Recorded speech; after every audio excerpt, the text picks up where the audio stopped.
Pitäisikö tätä popata? Pohjaltahan ne kumminkin ottaa. Pohjassahan ne ui. Todennäköisesti. Sieltä niitä on tullut. Wow! Made! Ei maailman isoin, mutta pienin. Tää flyersit on tuossa Märksään maton alle kuitenkin, niin saan johonkin. No niin, on hieno. Made.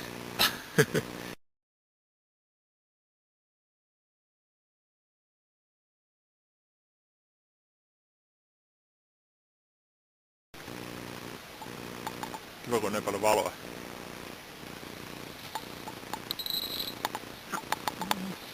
Täällä on siis ihan oikeesti 17 ilmasta. Tangles. Kuinka onko lähdettä pystyä? Tässä vielä kylmillä käsillä niin alkaa nyhtäämään.